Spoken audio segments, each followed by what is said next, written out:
శ్రీశక్తి పథకం అన్నది జగన్మోహన్ రెడ్డి గారు పెట్టల. సంవత్సరానికి 3 సిలిండర్లు అన్నది జగన్మోహన్ రెడ్డి గారు పెట్టల. తర్వాత ప్రతి ఒక్కరికి ఇల్లు లేనోళ్ళంటూ మన రాష్ట్రంలో ఉండకూడదు అని చంద్రబాబు నాయుడు గారు చెప్పిన మాట జగన్మోహన్ గారు చెప్పల. ఈ మరి ఒక తల్లికి వందనం అనేది అమ్మఒడి తల్లికి వందనంగా మార్చారు, అది ఒక్కటే కదా. ఇప్పుడు నువ్వు వేసిన బాట అది తీసేస్తే ప్రజల్లో ఎట్లా ఉండిద్ది? అందుకని కంటిన్యూ చేసుకున్నారు. దానికి మించి ఇప్పుడు ఆయన చెప్పారు చేస్తున్నారు. ఇప్పుడు అమరావతి అన్నారు, అమరావతి పర్మనెంట్ అమరావతి చేశారు, డెవలప్ చేస్తున్నారు. ఎన్ని ఫండ్స్ తెచ్చారు, ఎన్ని బిజినెస్లు చేస్తున్నారు, ఎంత డెవలప్ చేస్తున్నారు. వైజాగ్ డెవలప్ చేస్తున్నారు, ఇటు అమరావతి, రాయలసీమ. అసలు కరువు ప్రాంతం అనేది రాయలసీమ కదా మనకి. అలాంటి కరువు ప్రాంతానికి బుల్లెట్లు, ఇంకోటేంటి రాయల్ ఎన్ఫీల్డ్ మొత్తం, తర్వాత విమానాలకు సంబంధించింది కూడా ఏదో తీసుకొచ్చారు అని చెప్పి తీసుకొచ్చారు. ఏది వడ్ల గింజ పండని రాష్ట్రంలో, పండని జిల్లాల్లో, రాష్ట్రం కాదు జిల్లాల్లో, అలాంటి చోట్లకి అన్ని బిజినెస్లు తీసుకొచ్చి అక్కడ ఉన్న వాళ్ళందరికీ లైఫ్ ఇచ్చారా? ఇక్కడ ఏపీ మొత్తం అందరికీ లైఫ్ ఇచ్చినట్టే కదా. ఇప్పుడు నెక్స్ట్ జనరేషన్కి ఇప్పుడు మేము మా పిల్లల్ని చదివించుకుంటున్నాం అంటే ఇప్పుడు ఆయన డెవలప్ చేసేది రేపు మా పిల్లల భవిష్యత్తు గురించే కదా. కానీ ఇవన్నీ మీరేమో ఎలా చెప్తున్నారు, మరి వైసీపీ వాళ్ళు ఎవరైతే ఉన్నారో వాళ్ళంతా ఇవన్నీ గ్రాఫిక్స్లో తప్ప నిజానికి చూడటానికి అయితే ఏం జరిగే విషయాలు కాదు. బాబు గారు అంటేనే గ్రాఫిక్స్ అంటేనే బాబు గారు అంటే జనాల్ని మభ్య పెట్టడంలో, మాయ చేయడంలో బాబు గారికి ఉన్నంత ఇది ఎవరికి లేదు అని చెప్పేసి కూడా వైసీపీ వాళ్ళు అంటున్నారు కదండి. మరి దానికి ఏమంటారు? అంటే బాబు గారికి మాయ చేసే అంత టాలెంట్ ఉంది. ఎక్కడ చేస్తున్నారు?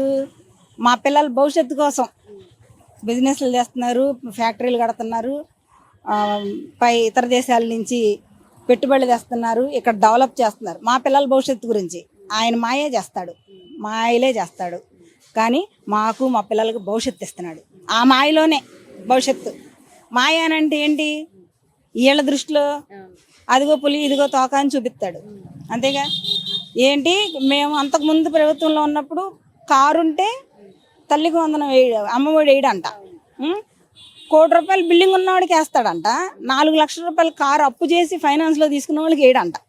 ఎవడు బాబు గడు సొమ్మండి, వీళ్ళమ్మ పుట్టింటి నుంచి తీసుకొచ్చిన శ్రీధనం ఏమన్నా ఇచ్చాడా మాకు? మేము కష్టపడి కొనుక్కున్న వాటికి కూడా నువ్వు తల్లికి వందనం ఏనన్నావు, అమ్మఒడి ఏనన్నావు. తల్లికి వందనం కాదు, ఈ తల్లికి వందనం ఇప్పుడు కదా. అమ్మఒడి ఏనని ఎన్ని తీసాడు? ఏసీ లేనోడు ఎవడున్నాడండి? కనీసం పొద్దు నుంచి సాయంత్రం వరకు కష్టపడి మేస్త్రి, కూలోడు, కూలి పనులు చేసుకునే వాళ్ళు కూడా పొద్దు నుంచి సాయంత్రం దాకా ఎండలో కష్టపడి ఏసీ పెట్టుకుంటాడు. ఏదో కాసేపు ప్రశాంతంగా పడుకుంటే ఇచ్చేదా. ఆ ఏసీ ఉందని కరెంటు బిల్లు ఎక్కువ వస్తే అమ్మఒడి వేయడంట. ఎవరు కష్టం అండి కట్టుకున్నాడు కరెంటు బిల్లు? నీదా? మీ రాజశేఖర రెడ్డి గారు సంపాదించిందా, లేకపోతే మీ అమ్మగారు శ్రీధనమా, లేదా నువ్వు సంపాదించిందా, లేదా మీ ఆవిడ తీసుకొచ్చిందా? ఎవరిది? ఎవడు కష్టపడిన సొమ్ముతో వాడు ఏసీలు కొనుక్కుంటాడు, ఇంకోటి కొనుక్కుంటాడు. అయ్యయ్యో ఉన్నాయని నువ్వు ఇవ్వాలనుకున్న దానికి ఇవ్వాలి, కానీ అయ్యున్నాయి ఇవ్వను ఇయ్యని ఎన్ని అన్నాడు. ఇవాళ అదేం లేదు కదా.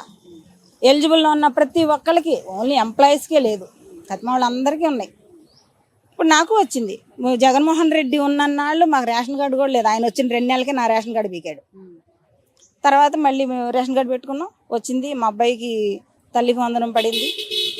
మరి అంతేకాకుండా ఏదైతే దళితులు ఉన్నారో, మరి దళితులందరికీ అంటే ఈ కూటమి గవర్నమెంట్లో అన్యాయం జరుగుతుందని చెప్పేసి అనేక సందర్భాల్లో వైసీపీ వల్లనే ఉందండి. మరి దానికి ఏమంటారు మీరు? ఇప్పుడు దళితులకి అన్యాయం జరిగింది అని దళితులు చెప్పాలి, ఆయన కాదు. ఎక్కడో కూర్చుని ప్యాలెస్లో కూర్చుని 2 మీడియా వాళ్ళని పిలిచి పిచ్చివాగుడు వాటం కాదు, చిప్పు దబ్బింది నాయకు. ఇప్పుడు ఎవరైనా సరే, ఇప్పుడు ఆర్కే రోజా ఉంది, పిచ్చి మాటలు మాట్లాడుతూ ఉంది, డిస్కో డ్యాన్స్ చేసుకునే దానికి ఏం తెలుసు? మొహానికి రంగులు వేసుకుని చేసేదానికి ఏం తెలుసు? బయట కష్టపడే వాళ్ళకి తెలిసిద్ది, ప్రజలకి ఎవరు ఏం చేస్తున్నారు, ఎవరు అన్యాయం చేస్తున్నారా, ఎవరు మనకు న్యాయం చేస్తున్నారా, మనకు ఉపయోగపడే పనులు చేస్తున్నారా లేదా అనేది ప్రజలు చెప్పాలి, దళితులు చెప్పాలి. వాళ్ళకి అన్యాయం జరిగిందని. ఏ దళితుడు రోడ్డు మీదకి మా అన్యాయం జరిగిందని చెప్పానండి. ఇవాళ ప్రతి ఒక్కరు సోషల్ మీడియాలో ఉన్నారు. ఏ చిన్నది జరిగినా ఆన్లైన్ పెట్టేస్తున్నారా? అలాంటిది ఆ దళితులకి అన్యాయం జరిగితే వాళ్ళు ఊరుకుంటారా? రోడ్డుకి రచ్చరచ్చ చేయరు. వాళ్ళు చెప్పాలి కదా, నువ్వు నేను చెప్పుకోవడం ఏంటి? మొత్తానికి కూటమి గవర్నమెంట్ ఎలా ఉంది? ఏది ఈ కూటమి గవర్నమెంట్ ఇలాగే కొనసాగుతుందా? లేదా ముందు ముందు రోజుల్లో చంద్రబాబు నాయుడు గారు ఒక్కళ్ళే వెళ్ళే ఛాన్స్ ఉందంటారా? ఒక్కళ్ళే వెళ్ళే ఛాన్స్ ఏమో తెలియదు కానండి, ఇట్లాగా చంద్రబాబు నాయుడు గారు, పవన్ కళ్యాణ్ గారు, మోడీ గారు వీళ్ళకి సపోర్ట్ చేస్తే ఇంకా 15 సంవత్సరాలు ముందుకే వెళ్తాం. నెక్స్ట్ వైసీపీ అనేది రాదు, అది భూస్థాపితం, ఇది ఫిక్స్. మీరే చూస్తున్నారు ఇప్పుడు పెన్షన్స్ అని వస్తున్నారు, ఇల్లు కావాలని వస్తున్నారు. మరి వాళ్ళకి ఏమేమి కావాలన్నా సకలంలో అందించేది కూటమి ప్రభుత్వం. మేము చేయాల్సినవన్నీ కొన్ని చేయడం కొంచెం లేట్ అవుతుందేమో కానీ ఏది కూడా ఆగదండి. అది సంపన్న అలా వెళ్ళిపోతూ ఉంటుంది. కానీ ఇక్కడ కూటమి ప్రభుత్వంలో అసలు పనులు జరగట్లేదు. పథకాల విషయాలకు వచ్చేసరికల్లే అంటే ఇంతకుముందు మేము ఇచ్చిన పథకాలే వాళ్ళు ఇచ్చారు, ఎవరో కన్న బిడ్డకి వీళ్ళు పేరు పెడుతున్నారు అని చెప్పేసి కూడా వైసీపీ వాళ్ళు అనేక సందర్భాల్లో అన్న పరిస్థితి ఉంది మేడం. దానికేమంటారు? ఇప్పుడు వాళ్ళలాగా ప్రతిదీ వాళ్ళ నాన్న పేరు, తండ్రి పేరు ఉపయోగించుకొని, తన పేరు ఉపయోగించుకొని, ఒక టికో హౌసెస్గా కానీ దీనికి కానీ వాళ్ళ రంగులు వేసుకొని వాళ్ళ పేర్లు పెట్టుకొని జగనన్న కాలనీలు ఇవన్నీ అలా కాదండి. ఇప్పుడు ఏదైనా సరే ప్రభుత్వంలో కష్టపడే వాళ్ళు పెద్ద పెద్ద నాయకుల పేర్లు పెట్టుకొని ఈ పథకాలన్నీ ప్రారంభిస్తున్నారు. కానీ వాళ్ళ సొత్తు వాళ్ళకి సంబంధించి వాళ్ళ ఫ్యామిలీ పేర్లు పెట్టుకొని ఏ పథకాలు అయితే ఇవ్వట్లేదు.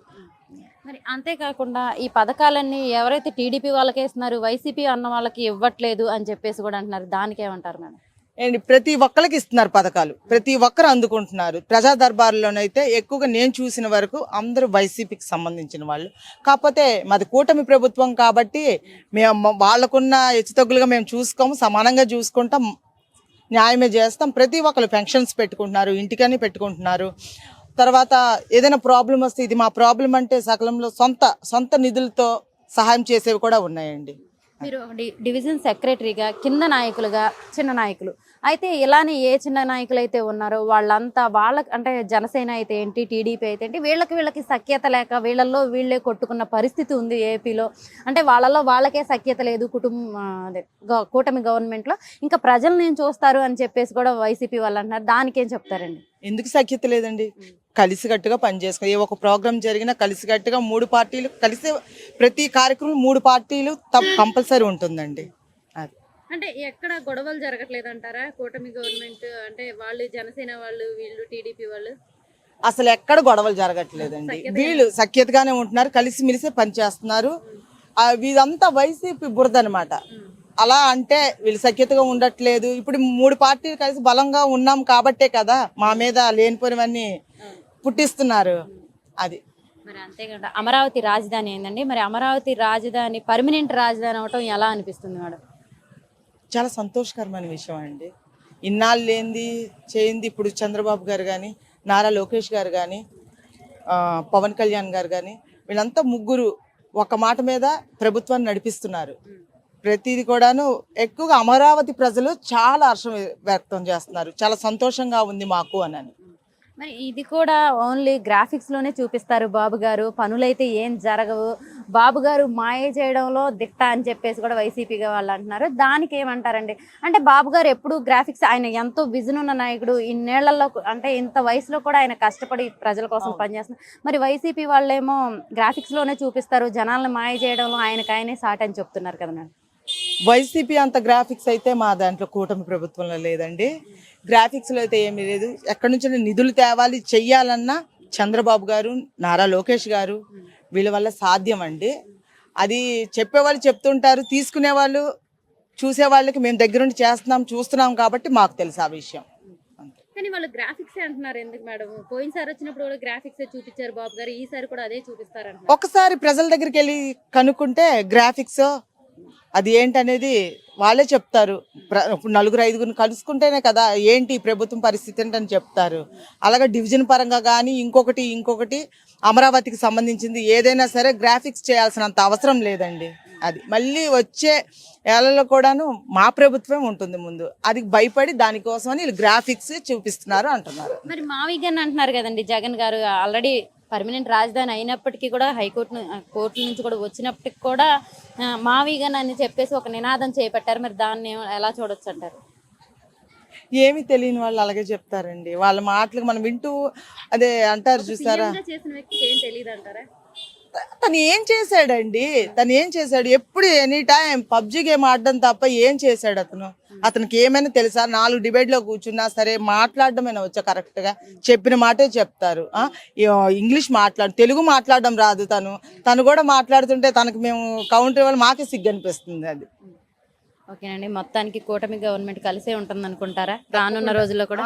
తప్పకుండా రానున్న రోజుల్లో కూడా కూటమి ప్రభుత్వం కలిసే ఉంటుంది, కలిసే ముందుకు వెళ్తుంది. మళ్ళీ మళ్ళీ మళ్ళీ కూడా మా ప్రభుత్వమే వస్తుంది. కూటమి ప్రభుత్వం ఎటువంటి డోకా లేదు. ఇంకొక 15 సంవత్సరాలు కూటమి ప్రభుత్వమే అధికారంలోకి వస్తుందన్న 100% గ్యారంటీ ఉంది. ఎందుకంటే పోయినసారి గవర్నమెంట్లో ఓన్లీ వాళ్ళు ప్రజల్ని మభ్యపెట్టి పథకాలు మాత్రమే ఇంప్లిమెంటేషన్ చేసి అవి కూడా కొందరికి అంది వాళ్ళకే అసలు హ్యాండిక్యాప్డ్ కాదు కానీ ఆయనకి పెన్షన్ పెట్టి అట్లాగే ఇప్పించుకున్నారు వాళ్ళు. ఉప ముఖ్యమంత్రులు ఒక 10 మంది, ఒక్కొక్క శాఖకి ఒక 10 మంది, గవర్నమెంట్కి అడ్వైజర్లు ఒక 100 మంది. అంటే వాళ్ళే ఆ డబ్బును మొత్తం సర్క్యులేట్ చేసుకొని అట్లా చేశారు. కానీ ఈ ప్రభుత్వం అలా కాదు. 100% పేదలకి మంచి జరిగేటట్టు ఇల్లులు కానీ లేకపోతే ఎటువంటి పథకాలు కానీ 100% ఇంప్లిమెంటేషన్ చేస్తుంది ఈ గవర్నమెంట్. ఉచితంగా బస్సు ప్రయాణం కానీ, ఇది మహిళలకి ఉచిత గ్యాస్ బండ్లు కానీ లేకపోతే వితంతు పెన్షన్లు కానీ ఇటువంటి ఏవైనా కానీ 100% ఇంప్లిమెంటేషన్ జరుగుతున్నాయి ఈ గవర్నమెంట్లో. కానీ ఈ గవర్నమెంట్ వచ్చిన తర్వాత ఓన్లీ టీడీపీ వాళ్ళకి లేదా వాళ్ళ కులాల వాళ్ళకే చేసుకుంటున్నారు కానీ వైసీపీ అన్నోళ్ళకి కానీ ఇంకా కింద చిన్న చిన్న పనులు చేసుకునే వాళ్ళు కానీ ఎలాంటి న్యాయం జరగట్లేదని చెప్పేసి వైసీపీ వాళ్ళు అంటున్నారు కదండి. లేదు, అట్లాంటిది ఏమీ లేదండి. 100% కులము గోత్రం అట్లాంటిది ఏమీ లేదు. ముఖ్యమంత్రి గారి నుంచి లేకపోతే మంత్రుల దగ్గర నుంచి అట్లాంటిది ఏమీ జరగట్లేదు. కులము ఏమీ లేదండి. నాకే చూసుకుంటే ఒక బీఫామ్ హౌస్ ఉంది, నాకు అర్థమైందా? బీఫామ్ హౌస్ ఉంది. పోయినసారి నేను గవర్నమెంట్లోనూ జగన్మోహన్ రెడ్డి గారికే ఓటేసాను.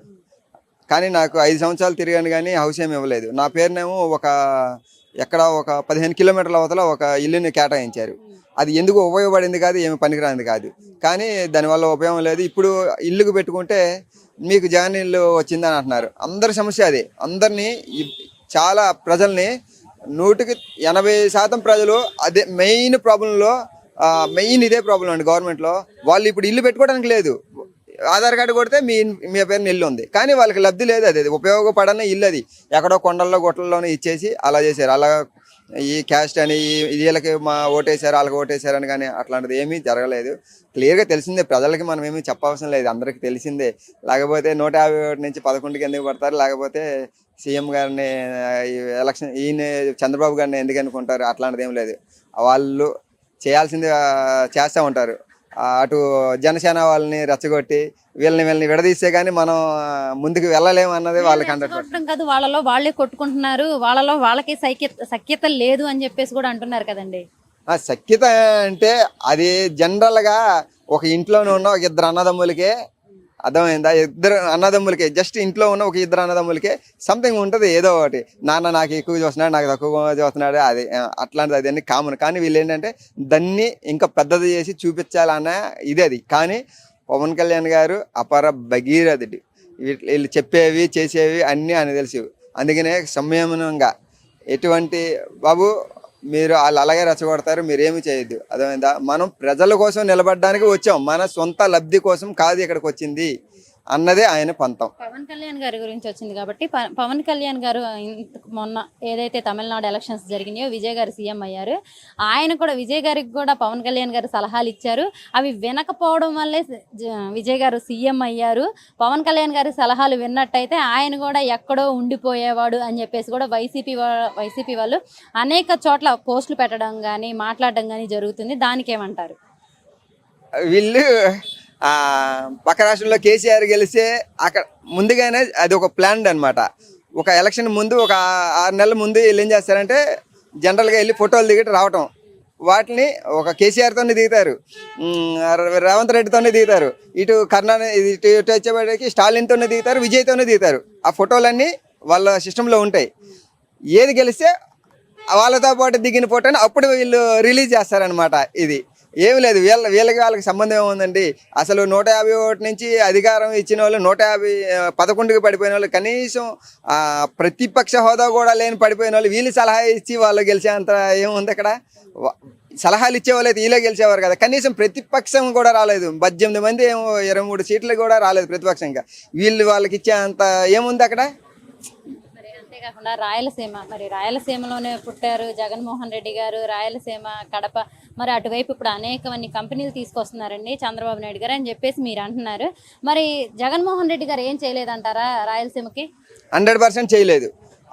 వీళ్ళు డ్యాముల దగ్గర ఆర్టిఫిషియల్ గేట్లు పెట్టి మేము వాటర్ ఇచ్చామని చెప్పేసి పొద్దున్న ప్రోగ్రాం అయిపోయిన తర్వాత ఆ గేట్లని ప్రొక్లేన్లతో లేపి తీసుకెళ్ళిపోయిన ఘటనలు మనం చూసాం క్లియర్గా. నీళ్ళు ఇవ్వలేదు, ఏం లేదు. అక్కడికి ఒక రెండు ట్యాంకులతో నీళ్ళు పోయడం, ఆ కాలువలో గేటు పెట్టడం, గేట్లు లేపడం, పొద్దున్న కల్లా ఆ గేటు తీసుకెళ్ళిపోవటం, ఇదే చేశారు జగన్ గారు. ఎటువంటి ఇది చేయలేదు.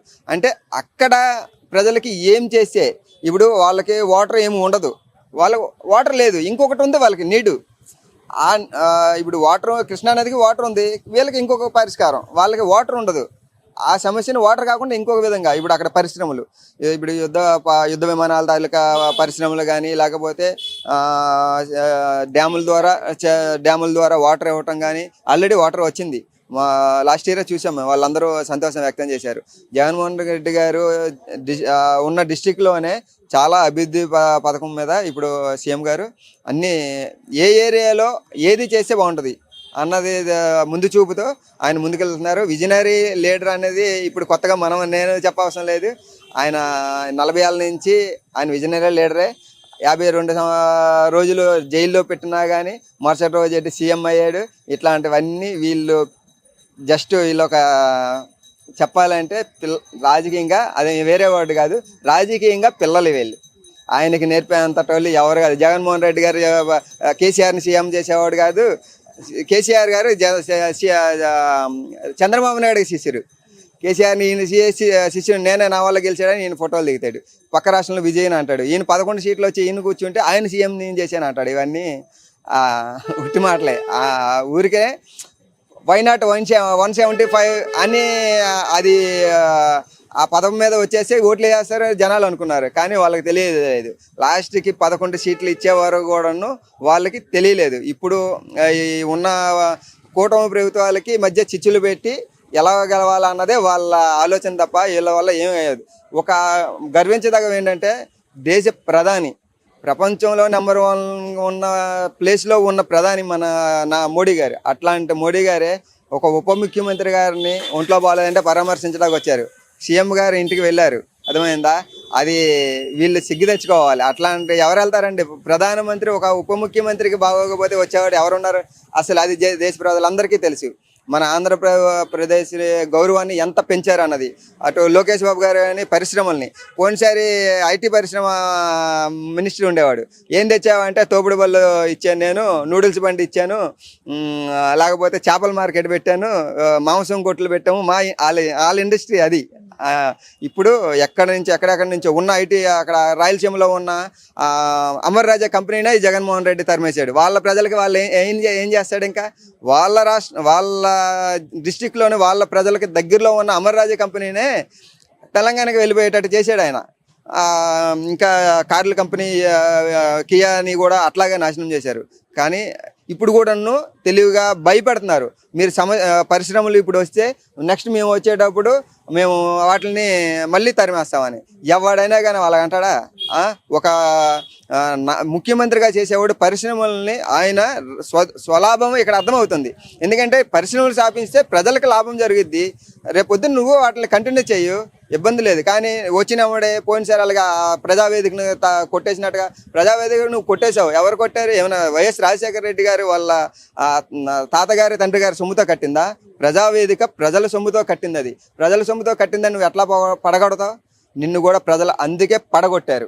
అది గుర్తుంచుకోవాలి. నువ్వు చాలా తెలివి తక్కువగా బిహేవ్ చేస్తున్నావు. అది కరెక్ట్ కాదు. Mental mind.